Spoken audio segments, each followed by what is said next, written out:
Hola, ¿cómo están? Bienvenidos a la hora liberal con Ignacio Briones. Esta semana estamos con un liberal, yo creo, ¿no? Liberal de tomo y lomo. Yo me puse mi corbata y traje para Sí, Ignacio, buen amigo liberal. La gente que nos puede ver que claramente estoy fuera de tono, pero porque Ignacio Briones está muy elegante con terno y corbata negra, y nuestro invitado, Harald Beyer, anda también muy elegante con terno, corbata y chapita. Como buen liberal. Como buen liberal, con corbata. Que además es un acto de protesta hoy día, claro, considerando exacto. que la corbata ha sido desterrada de la moneda. Sí. Así es. Los rebeldes usar la corbata. Los hombres públicos tienen que usar corbata hoy día. Está muy bien. ¿Cómo estás, Harald Beyer? Bien, muchas gracias por invitarme. Oye, Harald Beyer, estuve haciendo una revisión. Siempre partimos con una parte biográfica primera, porque la gente conoce al hombre público, como dices tú, pero no necesariamente a la persona.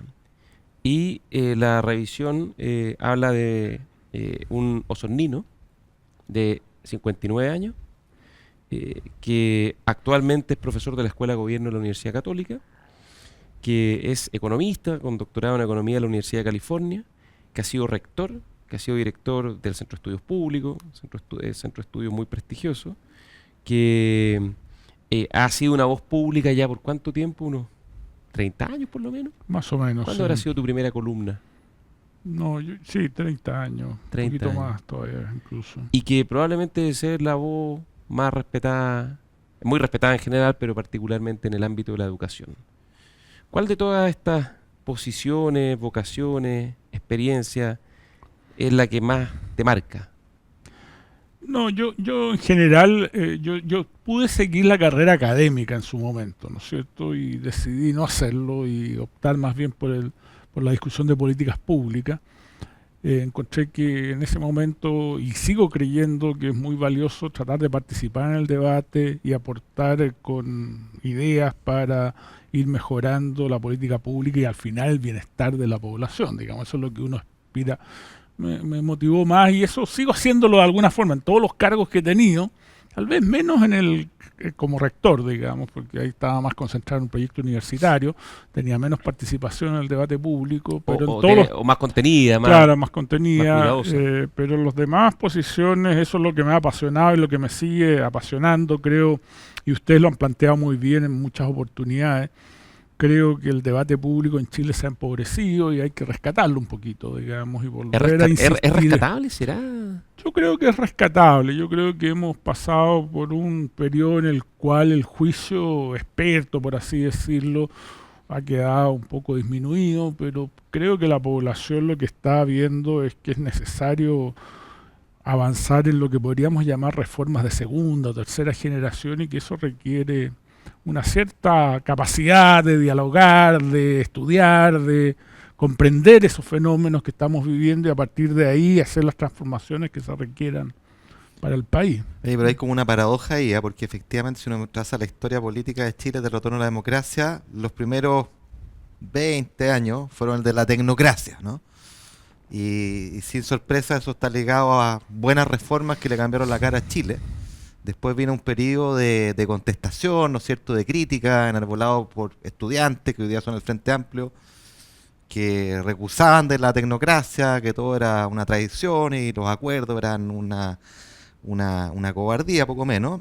Y la tecnocracia como que se submarinió. Y hoy día parece estar de vuelta, precisamente porque estamos con problemas económicos, educacionales, en salud, etcétera, delincuencia. Pero pese a estar de vuelta, aquí la paradoja, sin embargo, la política como de campaña, está mucho más en el eslogan que nunca. Como que te pone el titular, pero no hurga qué es lo que hay detrás y propone medidas efectistas y simplonas para problemas muy complejos. De hecho, solo agregar una cosa muy cortita que tú dices, claro, en los 90, los 2000 había muy buena tecnocracia, pero en buena medida porque había buena política. Lo que facilita que la tecnocracia aparezca, porque cuando la política es como las pelotas, ¿quién quiere meterse en ese ambiente? Pero yo confío en que el mundo político al final quiere buenas ideas. Lo que yo creo que pasó fue una situación distinta, un poquito. Yo creo que hay una tendencia a largo plazo en la cual las universidades desaparecieron del debate público. ¿Verdad? Si uno recuerda un ejemplo, ustedes dos creo que estudiaron ahí, digamos, la Universidad Católica, el Instituto de Economía, digamos, tenía una activa participación en políticas públicas. Y hoy día no lo tiene. No, porque las universidades de alguna manera se han por buenas razones, no porque están preocupadas por hacer investigación de punta, ¿no es cierto? Y eso es lo que hoy día vale, digamos, y de alguna forma las universidades tienen que seguir proyectándose, y les ha sido difícil conciliar este debate. Y por otra parte, Chile tuvo en los 90, y sobre todo en el periodo de transición a la democracia, grandes centros de estudio que hacían una labor de mediación. Y hoy día los centros de estudio, sobre todo los de centro izquierda, se han debilitado mucho, digamos. Entonces, eso impide, por así decirlo, esta labor de mediación. Y claro, cuando no existe, los políticos se quedan un poquito sin armas, y eso yo creo que hay que retomarlo. Ustedes están en un centro de estudios hoy día que está tratando de aportar, digamos. Y en un partido también. Y en un partido, está bien, pero están tratando de aportar, más allá de la labor partidaria, sino que reponer un poquito este debate. Creo que es tremendamente importante y no nos hemos dado cuenta de que esa función de mediación, que es muy importante en toda sociedad democrática, se ha debilitado mucho. Oye, pero una pregunta para los dos, porque ustedes los dos son economistas y los dos han ocupado cargos políticos muy importantes. ¿Se consideran tecnócratas o tecnócratas políticos?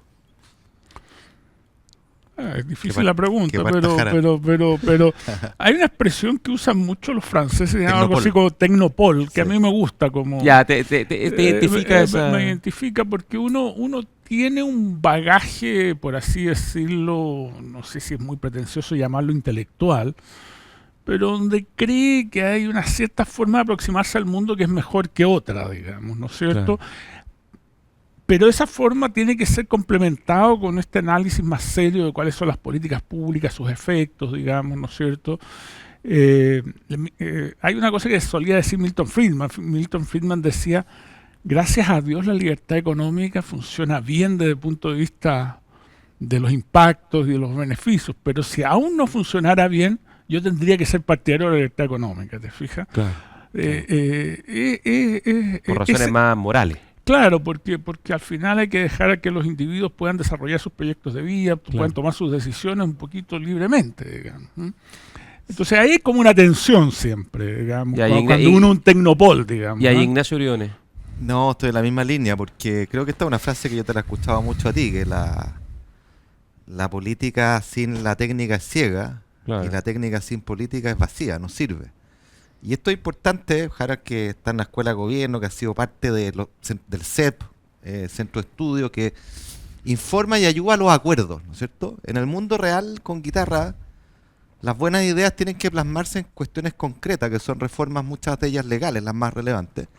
Y eso nunca es blanco y negro. Entonces, a veces, el error de los académicos, de todos, me incluyo en este error, es como juzgar desde afuera sobre el primer mejor.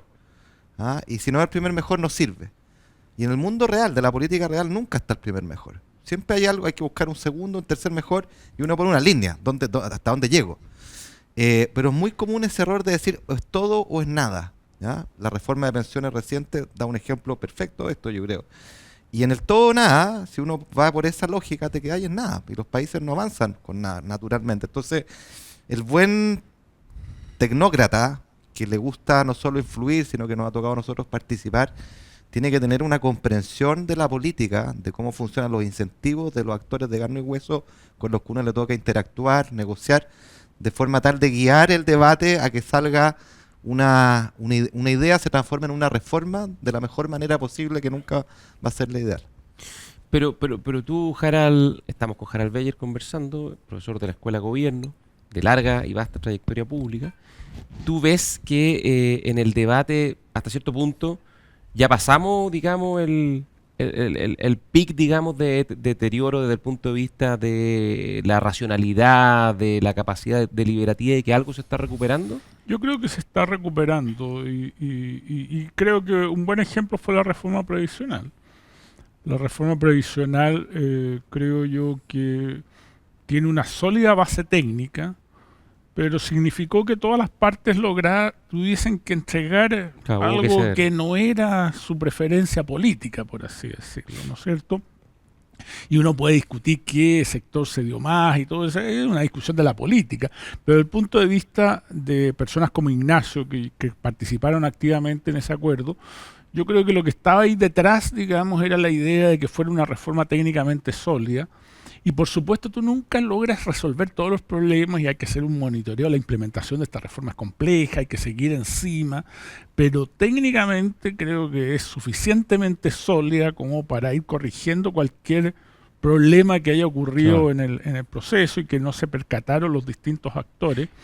Pero al final, como digo, políticamente no representa enteramente a nadie, digamos, Pero ¿ah? tiene una paradoja muy particular, muy extraña, porque si tú lo piensas, yo creo que fue un muy buen acuerdo. José Piñera dijo esto es más FP, no menos FP. O sea, desde el punto de vista de quienes creemos en ideas asociadas a la libertad individual, a la posibilidad de que el esfuerzo tenga un valor y que eso retribuya, que es básicamente este sistema basado en la capitalización individual, donde se respeta la propiedad de los fondos, todo eso salió muy bien, digamos.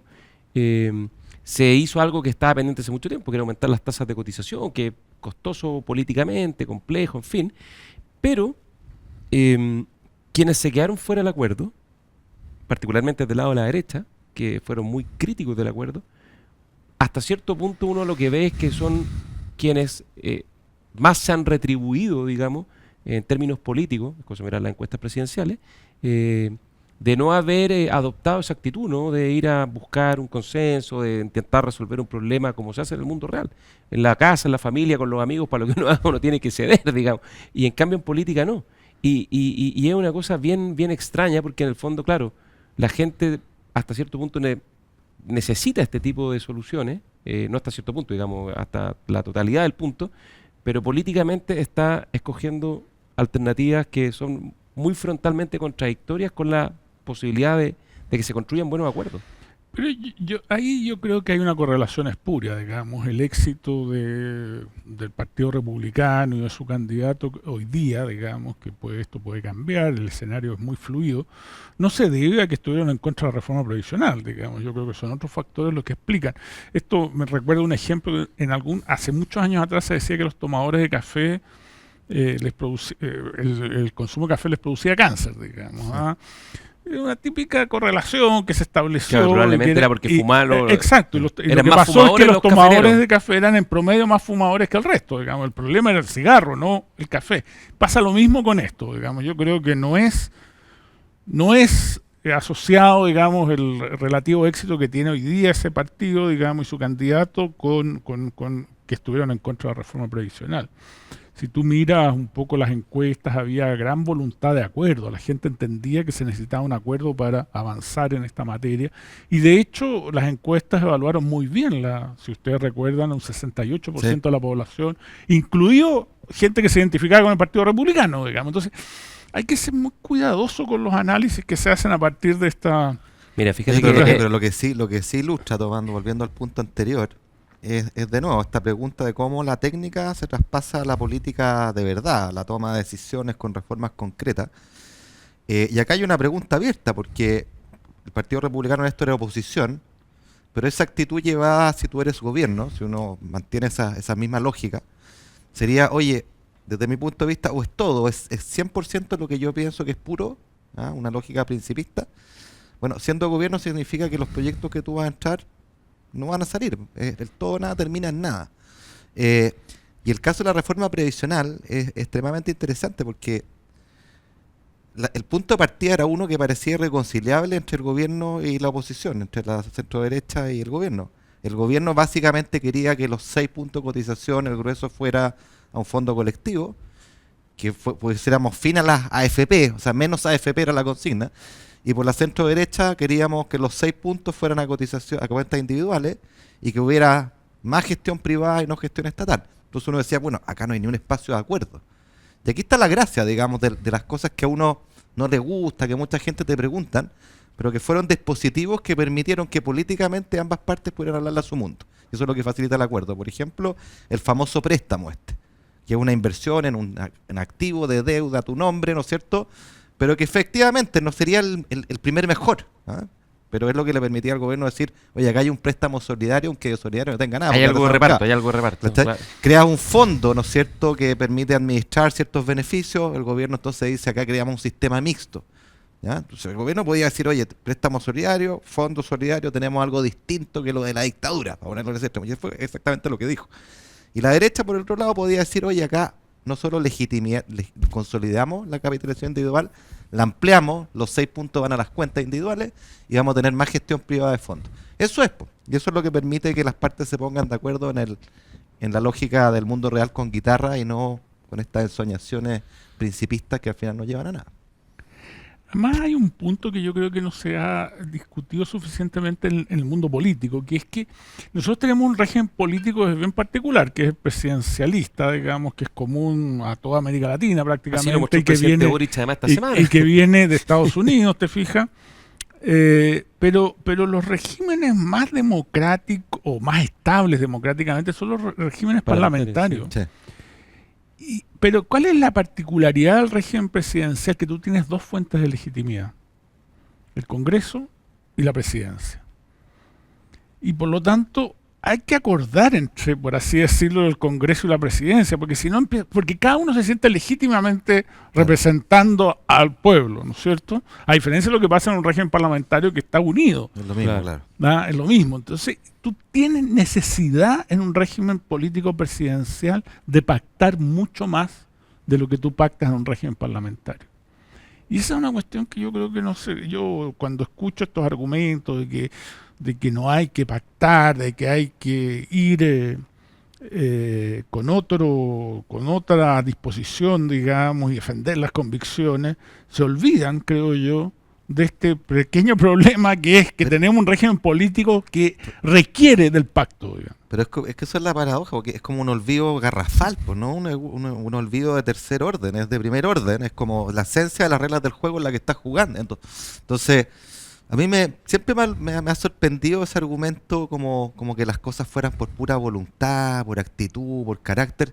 Si es obvio que no es así, pues. Si basta ver la historia de Chile, las reformas buenas que le cambiaron la cara a Chile fueron con acuerdo, nunca fueron perfectas. Y ese es el único camino que existe. Entonces, no sé. Pero eso tiene que ver, yo creo, con un fenómeno, lo hemos hablado tantas veces, que es bien estructural, que yo creo que está generando un cambio social y político súper relevante en Chile y en el mundo, que es el de la polarización, producto particularmente de las redes sociales y los algoritmos, ¿no? Los algoritmos premian la polarización.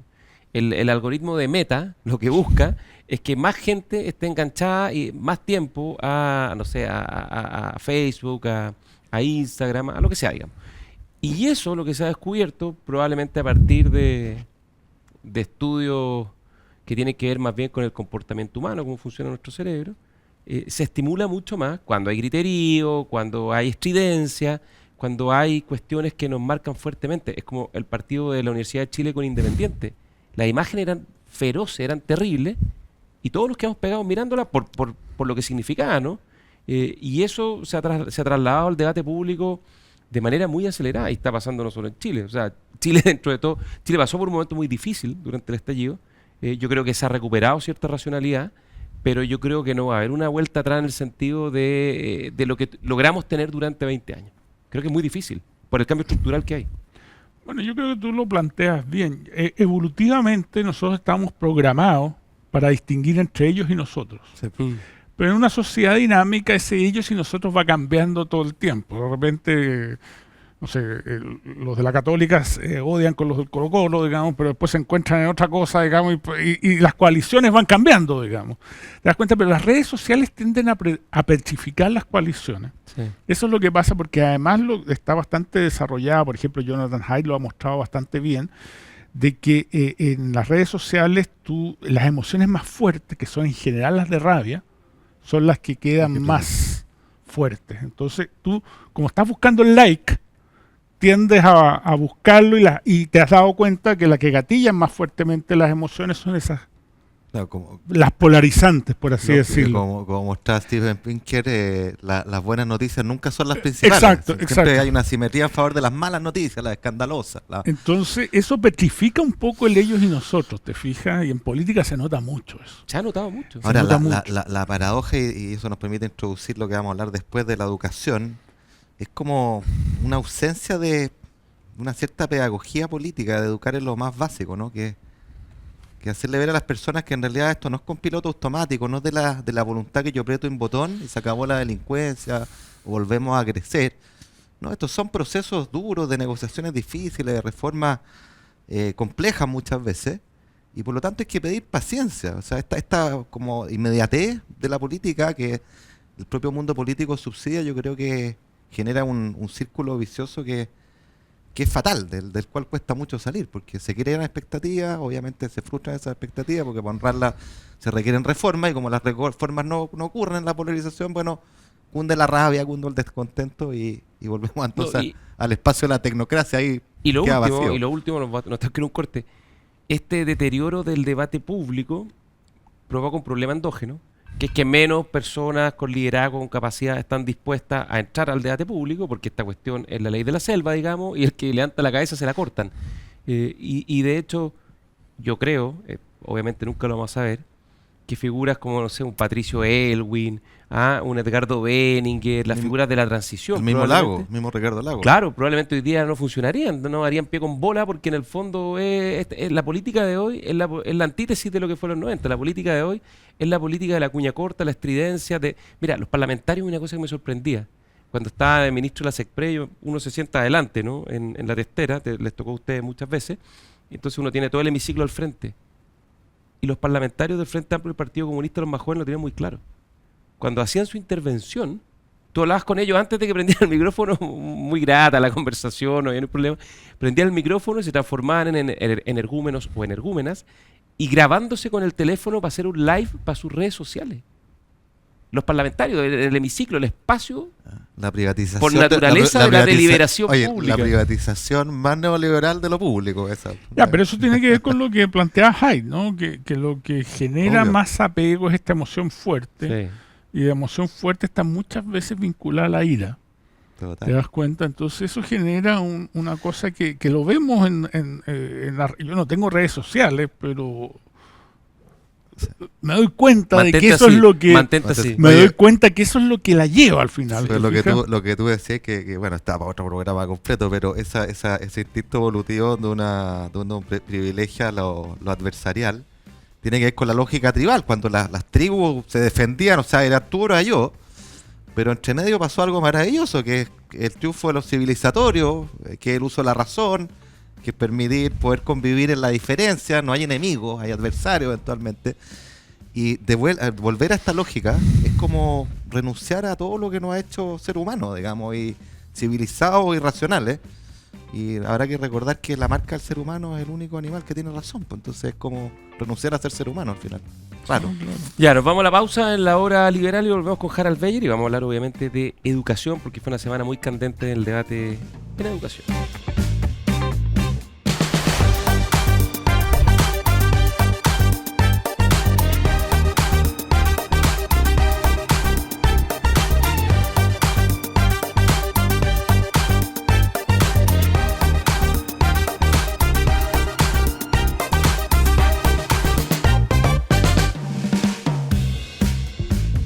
Estamos de regreso en la hora liberal con el economista osornino de 59 años, profesor de la Escuela de Gobierno, Harald Beyer, que ha sido una voz... Ex-ministro de Educación. Ex-ministro de Educación, así que más autorizado no puede ser, digamos, y ha sido una voz muy activa en el debate de muchos proyectos, pero particularmente un proyecto de ley que se aprobó esta semana en la Cámara de Diputados, su primer trámite constitucional, el proyecto de ley que crea el FES, el nuevo sistema de financiamiento de la educación superior, que, oye, es bien sorprendente en eso, la eficacia legislativa, porque el gobierno ingresó el proyecto de ley, lo firmó el presidente Boric el 8 de octubre del año pasado, y en agosto, o sea, 10 meses, ya lo logró sacar de la Cámara de Diputados, que la gente dice, pero ¿cómo si 10 meses? No, 10 meses para un proyecto de esta envergadura es bastante eficaz, digamos, considerando más que entre medio estuvo el receso legislativo y que han pasado primaria y un montón, ha pasado mucha agua, cambios de ministro, mucha agua bajo el puente. Y este proyecto, en resumen, básicamente hace dos cosas, pero Harald Beyer podrá explicarnos mejor cuáles son los principales elementos y cuáles son los principales riesgos, porque son bastante importantes. Uno, tiene un plan de condonación que es parcial y que es acotado, cosa que uno diría, pucha, que trampa, porque prometieron la condonación universal del CAE para arriba y para abajo. En todo momento el Frente Amplio es, en esencia, un gran, diríamos, cohecho político, porque básicamente la gran promesa era, ¿saben qué más? Al millón de endeudados del CAE, porque hay como 1 millón de endeudados del CAE, le vamos a condonar toda la deuda. Y el proyecto de ley hace una condonación parcial, pero es una buena noticia porque Y eso la condonación total se puede explicar. tuvo efecto, entre paréntesis, en la tasa de morosidad automático. Pero, No, y tuvo efecto electoral, sin duda. Pero hay una cierta condonación. Y lo segundo es que crea un nuevo sistema de financiamiento de la educación superior que reemplaza al crédito con aval del Estado, ¿no? Entonces, Harald, primero, panorama general y dónde tú ves los principales riesgos de este proyecto. A ver, yo creo que hay cierto acuerdo de que hay que cambiar el CAE. El CAE está resultando extraordinariamente caro para el Estado, digamos. ¿Tú fuiste el primero en tratar de cambiarlo como ministro? Sí, el yo 2012. fui el primero, el 2012. Y este proyecto, de hecho, toma muchos elementos de esa iniciativa, como la contingencia, ¿no es cierto?, un pago contingente al ingreso por un periodo acotado, y que las personas que no logran pagar en ese periodo se les condona el remanente. En esos elementos hay, yo creo que hay relativamente acuerdo en el país. Lo mismo que sacar a la banca, porque los subsidios implícitos, digamos, de tasa de interés son muy elevados, digamos, y eso tiene un costo fiscal que el Estado se puede ahorrar, digamos, si es que usa sus propios fondos para estos efectos. Ahora, el que use sus propios fondos para estos efectos supone que la recuperación tiene que ser efectiva y el CAE, como hemos visto, su recuperación no es muy efectiva y por lo tanto ese cambio también, que es exactamente la misma propuesta que se hizo el 2002, bajo el primer gobierno del presidente Piñera, digamos. Hasta ahí yo creo que el proyecto, incluso la condonación es razonable porque originalmente se planteó una condonación total que era imposible financiar. Esta condonación es más o menos el 20% del total, pero a cambio de que se cambia la forma en que se recupera el crédito.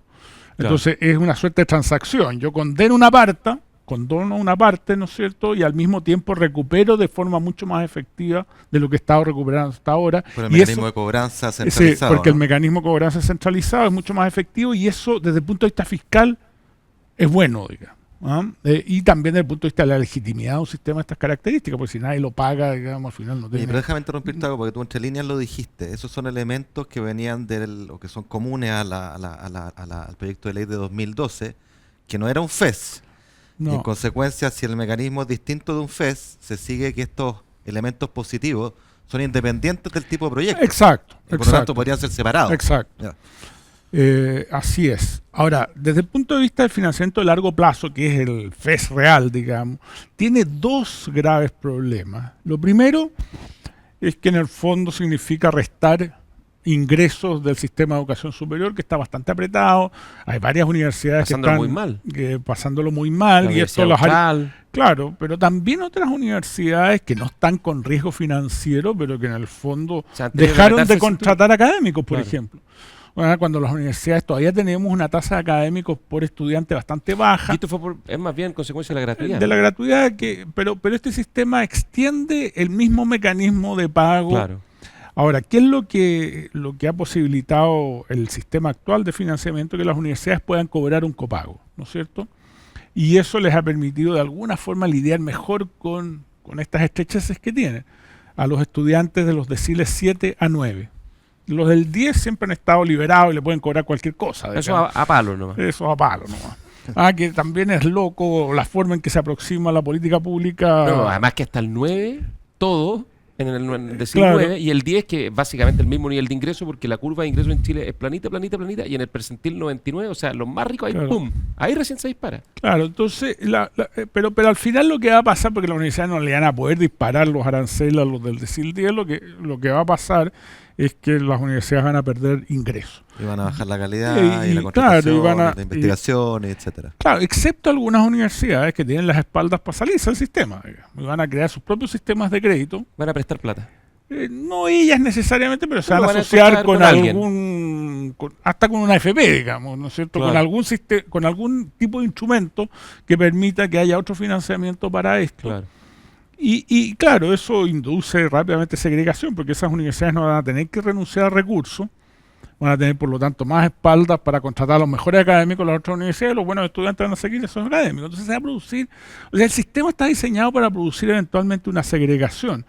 Yo he estimado que del orden de $230 millones menos van a recibir las instituciones de educación superior, y estos se concentran en unas 10 instituciones aproximadamente el impacto. Entonces esas instituciones van a pasarlo Que bastante mal. probablemente Van a son las tener, que ya están golpeadas por el efecto de la Claro. gratuidad. pero que además son buenas instituciones. O sea, una de las más afectadas es la UDP, La Portales, sí. que es una buena universidad privada, ¿no es cierto? El Alberto Hurtado también. Claro, el Alberto Hurtado menos, después la Universidad Católica va a estar afectada por esto, la Universidad de Chile va a estar afectada por eso. Entonces tú dices, bueno, ¿por qué? Porque ninguna de estas universidades son las universidades que, no sé, que uno diría que están haciéndolo mal, digamos.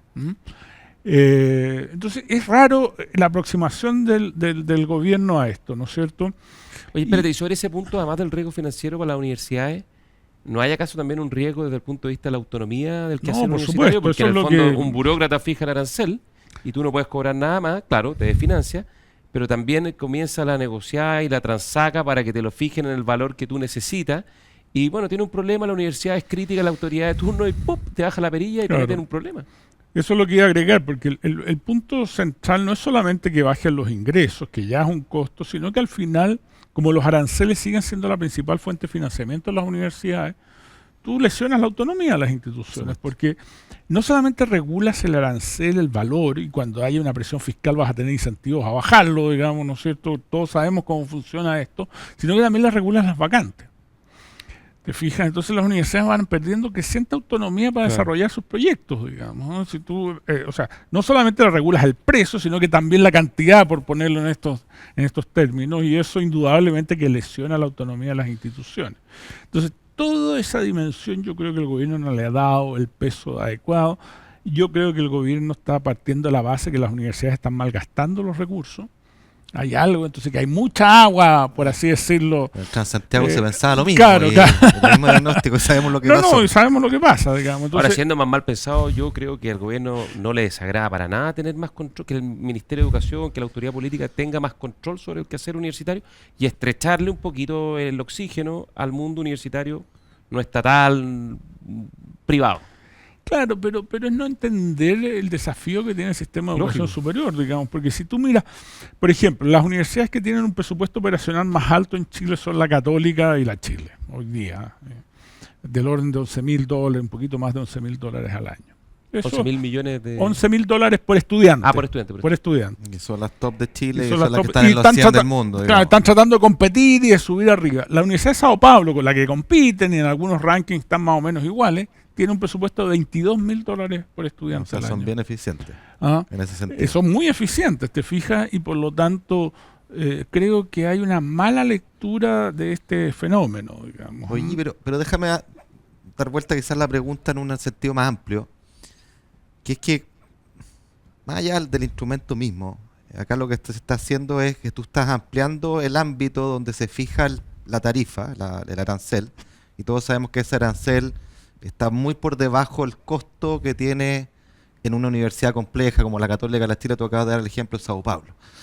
Y en consecuencia, cuando uno hace eso con probabilidad 1, lo que esperaría es que va a bajar la calidad de esas universidades complejas, circunstancias que uno, y es la pregunta que te quiero hacer, no, lo que le pediría al sistema educacional superior es que desarrolle universidades complejas, va a tener capital humano avanzado, y eso me lleva a la pregunta de fondo, si acaso esta política lo que pretende hacer no es acaso masificar la educación superior como si la calidad diera lo mismo, dado que es educación superior, en circunstancias que quizás sería bueno decirlo una vez por todas, la educación superior tiene que ser súper selectiva y no simplemente general y masiva.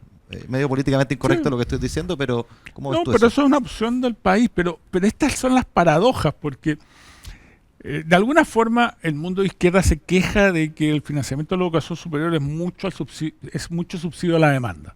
Porque el estudiante recibe su aporte de gratuidad o recibe su FES o CAE o lo que se llame y se lo lleva a las distintas universidades, digamos. Entonces que eso limita la posibilidad de hacer política de educación superior más sofisticada. Algo de razón tienen, digamos, porque esto consume muchos recursos. Pero fíjate lo que pasa. Primero, cuando se cambia la prueba de selección universitaria, ¿no es cierto?, de la PSU a la PAES, bajaron las exigencias para postular a la universidad. Entonces les llenó de estudiantes adicionales, bastante más caros que los de los institutos profesionales, y les significó un tremendo salto en el aporte que tienen que hacer por gratuidad. Ya. Entonces, el discurso es totalmente incoherente, digamos, porque Para ponerlo en perspectiva, hoy día, para postular a la universidad, antes del cambio de la prueba, tú te necesitabas estar en el percentil 34 o superior. Bueno, o sea, solamente el 64% superior podía postular. Que ya es como harto. Que ya es harto, digamos, y había todo un debate respecto a eso. Pero ahora puede postular el 91% superior, digamos.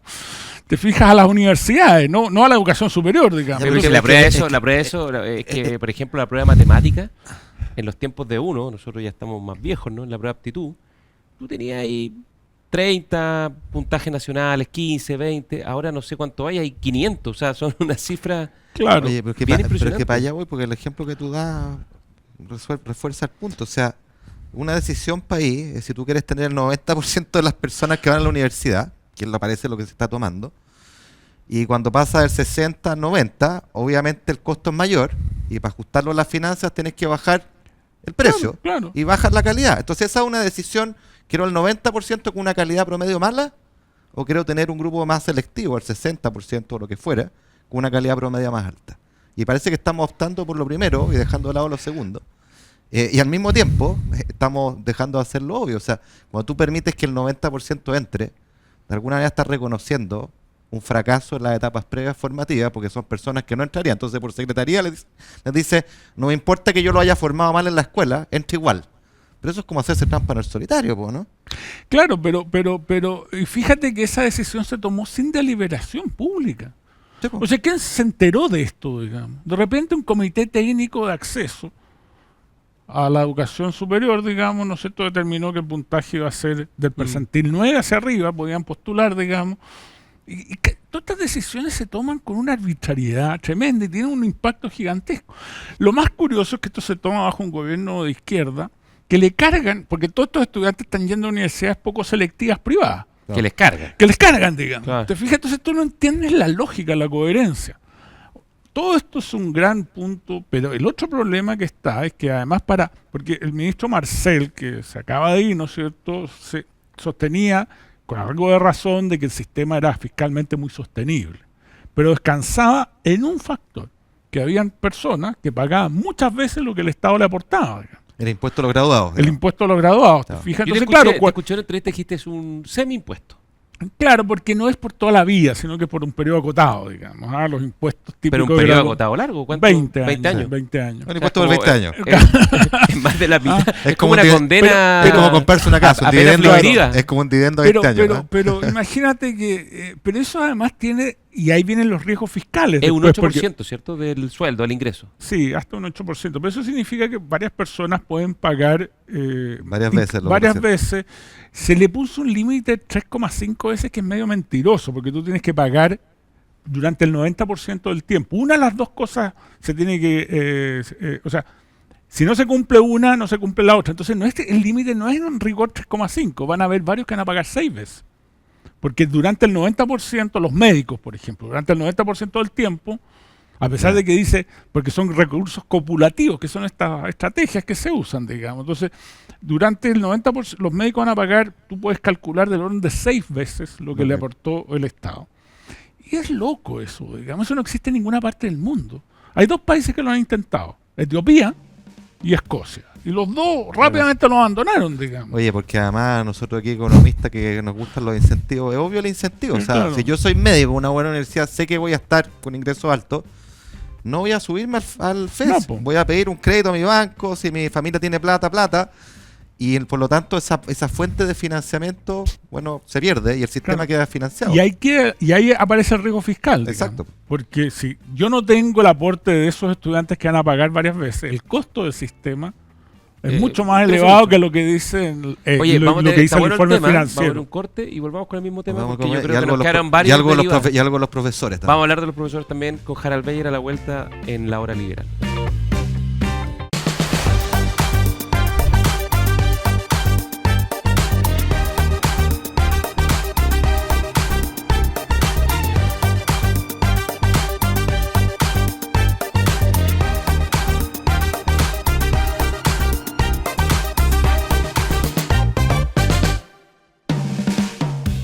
Ya estamos de vuelta a La Hora Liberal, nos quedamos con el tema de las derivadas y consecuencias del proyecto de ley del FES, este nuevo sistema de financiamiento de la educación superior, donde se ha discutido mucho. Tú escribiste una columna con Loreto Cox sobre la sostenibilidad fiscal, sobre si es impuesto o no un impuesto encubierto, el impacto en la autonomía universitaria, en sus finanzas, en la calidad de las universidades. Es un cambio grande, digamos. Ha pasado un poquito colada la discusión y un cambio grande. Tú, Ignacio, querías... Sí, no, yo quería hacer la siguiente pregunta, Jara, porque es común en la izquierda que digan, oye, pero ustedes critican y no proponen nada. Y acá, recordando el proyecto de 2012, hay una propuesta evidente arriba de la mesa, que es tener un buen crédito contingente al ingreso. ¿Qué significa esto? Significa que no está la banca, que hay una tasa de interés subsidiada, ¿no es cierto?, incluso menor que el costo de fondeo del fisco, que aquellas personas que después de un X años, digamos, su ingreso no le dan para pagar, se extingue la deuda, entonces es muy solidario en ese sentido. Pues la diferencia con el impuesto al graduado es que aquellas personas que sí les da sus ingresos para pagar, devuelven hasta lo que le prestaron y no más allá de lo que le prestaron. Entonces, mi pregunta, Jara, es un poquito eso. ¿Cómo se explica la contradicción, número uno, de la izquierda de no querer poner este tema en discusión? Y sobre todo a la luz de lo siguiente. ¿No querer ponerlo en discusión te refiere a no querer llegar a un acuerdo? No poner como alternativa un buen crédito contingente al ingreso, que logra, en principio, lo mismo. Las personas que no logran pagar, solidariamente se las apoya y se les extingue su deuda, pero sin tener el costo de cargarle todo el peso del financiamiento a un grupo de graduados exitosos, de alto capital humano, que no tienen por qué venir de familias acomodadas, pueden ser de familias muy humildes, pero que en base a su mérito, su esfuerzo, les fue muy bien en la vida. Y entonces el financiamiento radica en concentrar toda la cuenta en un grupo chico, versus un crédito contingente, que concentra la misma cuenta, porque hay que financiar a la persona que no puede pagar, en la sociedad toda. Desde ese punto de vista uno diría, es mucho más solidario un crédito contingente que un impuesto a los graduados. Primero porque todos financiamos solidariamente a aquellas personas que no logran pagar, mientras que en el impuesto a los graduados le cargamos la cuenta onerosa a un grupo más chico. Es más solidario que paguemos todos que paguen unos pocos, ¿o no? Claro, yo creo que hay dos factores ahí. Uno que uno podría decir es un buen factor, que es tratar de minimizar el costo fiscal, porque cuando las personas aportan lo que lo que recibieron del Estado, devuelven el aporte que les hizo el Estado, ¿no es cierto? Va a tener un déficit fiscal que se va a financiar solidariamente. Aquí están con la idea, que es la paradoja, digamos, de que pueden hacerlo sostenible completamente a través de esta vía, digamos, ¿no es cierto? Pero lo que no están evaluando es que la gente reacciona a los incentivos, digamos. Claro. O sea, ese es el problema estratégico. Como para ponerlo en términos técnicos, la elasticidad es cero. Y sabemos que no es cero, porque la gente va a reaccionar a este incentivo y va a tratar de o crear su propio sistema de financiamiento o después ser informal, digamos. Sí. En Escocia, cuando se hizo esto, lo que pasó fue que los estudiantes se fueron a estudiar afuera, digamos. Y por eso lo revertieron, digamos, porque si tenían que pagar este impuesto a los graduados, digamos, mejor era estudiar afuera, porque tampoco las universidades escocesas eran muy superiores a, no sé, a las francesas o a las inglesas, incluso, que no tenían este sistema, digamos. ¿Se ha discutido alguna alternativa para morigerar los efectos del proyecto? ¿Le ve algún camino de solución o hay que intentar desahuciarlo porque no tiene vuelta? No, yo creo que si el gobierno se flexibiliza y sale de la idea de hacer el impuesto a los graduados y volver a un sistema contingente puro, yo creo que eso está resuelto. Y lo otro es usar el criterio que está hoy día en la gratuidad, que para los jóvenes del séptimo al noveno decil hay un copago, digamos, claro. Que dependiendo de cuál decil va entre 40 y 60%, digamos. Con eso, que ya está vigente, yo creo que hay... ¿Este proyecto lo llevaba el exministro Marcel? ¿Quién o el ministro de Educación? El ministro Cataldo, con mucha fuerza, pero con un gran apoyo del ministro Marcel, digamos. Que ya no va a estar. Que ya no va a estar. Ahora, también hay una cosa que esto es una cosa que se instaló en el Frente Amplio, curiosamente, por una mala lectura de que el impuesto a los graduados era superior al impuesto, al crédito contingente del ingreso, que curiosamente el impuesto a los graduados lo inventó Milton Friedman, sí, digamos, por eso que toda esta paradoja, una vez que empieza, Milton Friedman después reconoce que a lo mejor es mejor un crédito contingente al ingreso, y en la práctica los países que lo han aplicado se han dado cuenta que el impuesto a los graduados tiene una serie de problemas y han optado Australia, Hungría, Inglaterra, Suecia, todos han optado por el crédito contingente ¿Y al dónde hay ingreso. impuesto al graduado hoy día? No existe en ninguna Ya, parte del ni mundo. siquiera en Etiopía. No, ya lo abandonaron. Pero digamos. claro, esa se es la experimentó brevemente. Esa digamos. es la cuestión donde uno se tira los pelos, porque y es el voluntarismo extremo del mundo del Frente Amplio a la izquierda. Algo que no existe en ningún lugar del mundo, lo queremos Oye, hacer acá. lo que pasa que Habiendo créditos contingentes hace mucho Claro, tiempo. pero lo que que se pasa es que pueden corregir. Harald lo dijo de manera muy elegante. O sea, acá no hay que olvidarse que este FES, que le llaman FES y fondo revolvente y autocontenido, en el fondo, si seamos sinceros, es un impuesto a los graduados, y así lo llamaba el Frente Amplio desde que instaló la idea Fernando Atria, Claudio Sangüesa en 2013. O sea, esta es una vieja aspiración política del Sí. Frente Amplio, por eso que no la quieren soltar. Pero llamémoslo como es un impuesto. Entonces tú dices crédito contingente, claro, me deja una parte desfinanciada, pero es que esa es la lógica contable, porque acá todo financiamiento en parte se suple con impuestos, y acá Claro. estás creando un impuesto sin decirlo. Sí, no, claro. ¿Me fijas? Sí, claro. Entonces, claro, yo creo que el ministro Marcel lo veía como una necesidad fiscal, del equilibrio fiscal.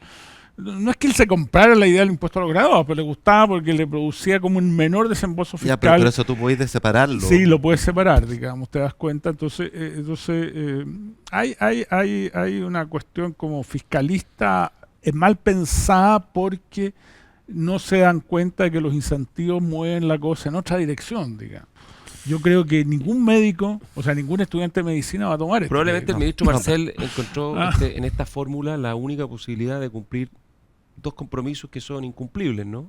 Condonar el CAE, el nuevo sistema de educación, de financiamiento de la educación superior, y mejorar las cifras fiscales, que también es otro compromiso del gobierno. O sea, esas son incompatibles. Cuando yo le pregunto a profesores de otros países que tienen crédito contingente con el ingreso, esta idea, este sueño de que sea totalmente autosustentable, lo encuentran una locura, digamos. Porque se dan cuenta que eso significa generar distorsiones profundas en el Totalmente. funcionamiento del Totalmente. mercado laboral, porque la gente va a esconder sus ingresos, Lógico. van a estudiar afuera, o van a volver después a Chile, o van a hacer cualquier Sí. otra... Por algo no existe en ningún lugar del mundo un sistema así. Claro. Oye, Oye, y y antes de pasar a hablar un poquito de política, yo no puedo dejar de preguntarte, porque tú también has estado muy activo en el tema de la selección de los profesores, es como de sentido común, y tú has tenido un arduo debate con otros especialistas de que la calidad de los estudiantes que entran a estudiar pedagogía medida en este caso por en qué parte de la distribución está, si está en la parte más alta o en la parte más baja. Harald Bayer dice, importa, hay evidencia que nos muestra que un mejor estudiante es un mejor profesor mañana, y eso repercute en lo que debería interesarnos, que es una buena educación para nuestros niños, ¿no es cierto? Se aprobó o está en discusión un proyecto que baja la vara. Cuéntanos un poquito de eso y por qué Sí. importa tanto. Mira, a mí me indigna por una parte que se está burlando la ley. O sea, esa es mi primera motivación. Vamos al origen de la historia. Claro, mira, en Chile se empezó a discutir, y yo mismo fui parte de una comisión que estudió esto, que en Chile las exigencias para entrar a pedagogía eran muy bajas. En ese momento, 2010, cuando partimos analizando esto, incluso el 43% de los profesores que postulaban a pedagogía no habían dado la prueba de selección universitaria. O sea, no tenían las aptitudes académicas para ingresar, pero estaban ingresando. Entonces empezó a discutir esta posibilidad de poner exigencia. Yo era escéptico, esto debo reconocerlo, digamos, pero me fui convenciendo a propósito de la evidencia, que eso es lo que hace alguien que está pensando en políticas públicas y que está revisando la evidencia, de que los buenos países seleccionaban a sus futuros profesores de la parte más alta de las habilidades académicas, digamos, ¿no es cierto?, en la medida de lo posible, que habían varios países que estaban tratando de avanzar en eso, y además había evidencia que mostraba de que eso tendían a ser profesores más efectivos. Por supuesto, la evidencia, como sabemos, no era unánime, pero existía, y la combinación de factores llevaba a pensar de que era bueno. Esto finalmente se zanjó en la ley de nueva carrera docente del El 2016. Sí. Que propuso seleccionar a los profesores del 40% superior de la prueba de selección universitaria en ese momento, o del 30% superior de notas, o aprobar un programa que no establecía exigencias académicas, pero que demostraba vocación por la pedagogía, digamos. Esas eran las 3 o 4 vías, la tercera se dividía a su vez en 2, por eso habían como 4 vías distintas. Y esto empezó a funcionar, ¿no es cierto?, a partir del 2017, a propósito de esta exigencia, con una norma transitoria que establecía que tenían que ser seleccionados del 50% superior, no del 40% superior, sino que del 50% superior. Por un periodo que después se fue alargando, digamos. O sea, hoy día hay una exigencia. Hay una exigencia en la ley, Ya. que es en un artículo transitorio de la nueva carrera, que establece el 50% superior. Eso era 502 puntos con la PSU. Ya, ¿y esa exigencia del 50% hoy día se está aplicando? No, porque cuando se cambió la prueba, de nuevo, Se postergó la aplicación. Se cambió el puntaje, no, subió a 1000 se, puntos. se mantuvo Los 502 puntos como criterio, que era el percentil 50 o Ya, y como 50. subieron los puntajes, Como subieron los la vara es puntajes, más laxa. quedó en el percentil 21. O sea, pero te das muy cuenta, bien, qué y desastre. durante 3 años hemos estado burlando la ley. Muy chileno eso. Y ahora este proyecto lo que busca es sencillamente introducir otros criterios para definir la vara sin que haya ninguna exigencia garantizada, digamos. Entonces yo me he opuesto a eso. Y le entrega esta responsabilidad a un consejo, A a un unos consejo, burócratas. le entrega primero un informe al Ministerio de Educación donde considera una serie de variables que son... Porque además aquí hay un gran mito, que estamos a puertas de un gran déficit docente, de un gran déficit de profesores. Y no hay ninguna evidencia de que realmente estemos frente a un déficit. Lo que en realidad tenemos un gran déficit de profesores buenos, que claro, uno quisiera mejorar. Claro, ¿te fijas? Entonces, es todo muy insólito. Entonces queremos bajar las exigencias y lo que vamos a hacer con eso es que el pool de profesores sea muy inefectivo desde el punto de vista de los aprendizajes de los estudiantes. Y ese yo creo que es un gran desafío que tenemos como país.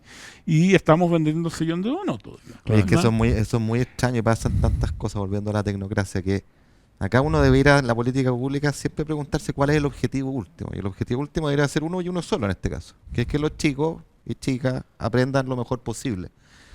Lo que pasa alrededor es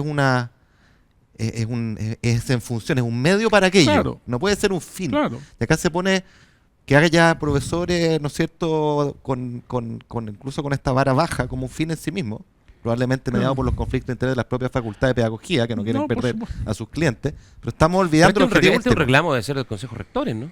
Claro, pero ¿Quién reclama contra este proyecto? No, el Consejo Rector lo apoya con mucho Claro, No, entusiasmo. no. ¿Quién reclama? Me refiero, ¿quién reclama contra la aplicación del proyecto de ley de carrera docente que estableció esta exigencia? Es el Consejo Rectores. Sí, no, por eso. Porque le afecta La matrícula. la demanda. La digamos. matrícula, pero en vez de preguntarse qué tenemos que hacer para atraer estudiantes jóvenes más Estamos con mayor tirando el aptitud sofá por la académica, ventana. tiramos el sofá Sí, por la Oye, ¿y ventana. no pasó algo parecido con esta obligación de acreditar los jardines infantiles que se ha ido postergando, que había Sí. también una exigencia legal? Sí, para el reconocimiento oficial, Para el que, reconocimiento que se exige. Ahora, con el proyecto esa lacuna que está ahí medio empantanado, eso viene y está ocurriendo, pero mucho más lento de lo que uno querría. Oye, digamos. nos pilló el tiempo y tenemos que preguntarte tu recomendado. ¿Qué estás leyendo? ¿Qué serie estás viendo? Pero antes de eso, para terminar, en balance, este era el gobierno que en teoría iba a tomar más en serio la causa de la educación, porque vienen del movimiento estudiantil del 2011 y la causa de la educación fue el corazón, digamos, de ese movimiento. De ahí salieron los principales dirigentes, Gabriel Boric, Giorgio Jackson, Camila Vallejo, la cúpula del Frente Amplio y del gobierno actual. ¿Cuál es tu balance de, ya podemos hablar a esta altura de lo hecho, ¿no?, y lo no hecho, del legado, si es que lo hay, en materia de educación del actual gobierno? No, yo creo que ha sido bien pobre, digamos. ¿No? ¿Algún logro? ¿Hay algún logro que...? O sea, yo creo que un poco la idea de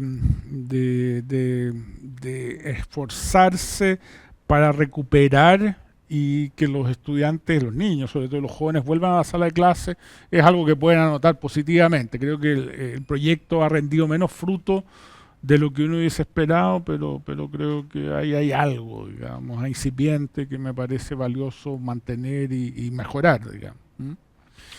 Ya, nos tenemos que ir, así que te vamos a pedir tu recomendado. Cuéntale a nuestros auditores, a quienes nos ven, ¿qué novela, qué serie está leyendo o viendo Harald Beyer? No, serie no estoy viendo nada, yo veo pocas series, digamos, pero lo que estoy leyendo es el libro de Philip Sands, Calle Londres 38, sí, que es sí. un gran libro. Menos interesante que el anterior, Calle Este-Oeste, digamos, pero son dos libros que yo recomendaría. Estoy leyendo... ¿Cómo se llama?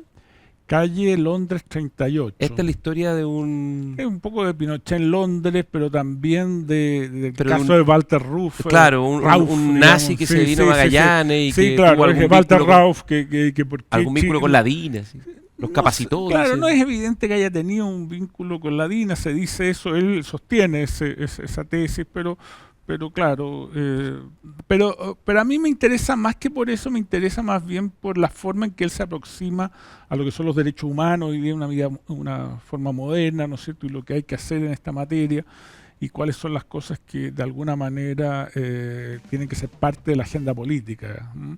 Que es mucho más matizado de lo que y con mucho más conocimiento de toda la literatura en esta materia, digamos. Ya, Ah, Philip eso- Sands, calle Londres 38. Sí. La vamos a leer. Y después estoy leyendo varias novelas simultáneamente. Yo tendo a leer varias novelas. Estoy leyendo una novela en inglés que se llama Confessions, de una escritora joven norteamericana, irlandesa norteamericana, que me tiene bien fascinado, que es eso, digamos. Y después estoy leyendo una que es un poquito más liviana, de Claudia Piñeiro, una escritora argentina, que es la última novela, que en este momento se me fue el nombre, pero que también es una novela Muy entretenida, digamos. Harald Beyer, Ignacio Briones, muchas gracias. Nos vemos la próxima semana en la Hora Liberal. Chao, chao.